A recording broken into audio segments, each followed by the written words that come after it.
Саламатсыздар ма, құрметті оқушылар? Бүгін біз алгебра 7-ші сынып 101-ші есепті шығарамыз. Бұл жерде мына амалдарды орындау қажет. Бұл яғни бөлшекті көбейту және азайту. Бірінші амал, яғни көбейту орындалады. Демек, мына екеуін көбейтеміз. Бұл екеуін көбейткен кезде тең деп қоямын. Мынау x плюс 2 өзінің орнында тұра берсін, ал мынау бізде x минус 1-дің квадратын береді, яғни a минус 1-дің x минус 1-дің квадраты бізде x квадрат минус 2x плюс 1 болады.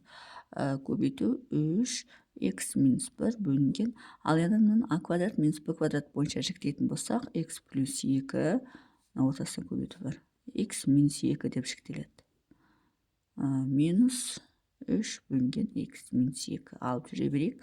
Енді бірінші көбейтуді орындап алайық, яғни қысқаратын мынаның квадратымен мынау қысқарады, x плюс 2 мен x плюс 2 қысқарады. Сонда бізде екеуін көбейткенде бөлшектің алымынан 3 қалады, бөлімінен мынаның бөлеуі қалады, яғни біреуі қысқарып кетті, сонда x минус 1 қалады. Өзі жазыла берсін, себебінде жоқ, жақшамен жазайық, себебінде бар екен ота. X минус 2, яғни x плюс 2 мен x плюс 2 қысқарып, x минус 2 қалады. Демек, көбейту x минус 2 болады. Мұнда минус 3 бөлінген x минус 2.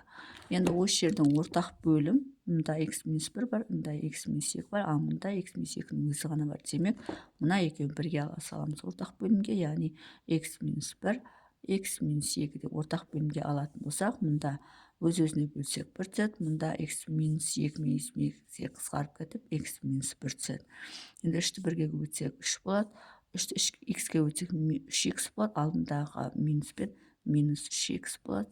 Мұна екеуін көбейтсек минус 3, алдындағы минус пен плюс 3 болады. Сонда мұна 3 пен мұна 3 қосылып бізде 6, азайту 3x болады, бөлінген x минус 1, x минус 2. Енді осы жерден мұна екеуінен минус 3-ті жақшаның сыртына шығарып жіберейік. Минус 3 шығарып жіберсек, мұнда x қалады. 6-ны минус 3-ке бөлсек, минус 2 қалады, бөлінген x минус 1, x минус 2. Енді осы жерден мынау x минус 2 мен x минус 2 қысқарып кетеді. Сонда қалады бізде минус 3 бөлінген x минус 1. Демек, есептің жауабы минус 3 бөлінген x минус 1 болады екен. Бұл бізде бірінші есептің шығарылуы. Енді екіншісін шығарамыз. Екіншісі бізде не дейді? 101-дің екіншісі. Берілген жазып қоямыз, е?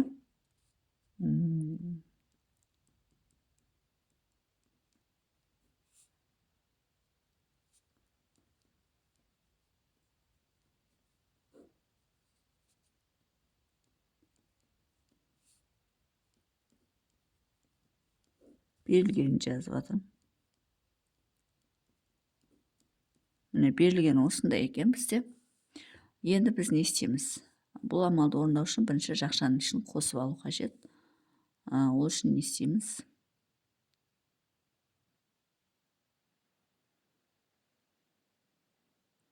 Не істеуге болады?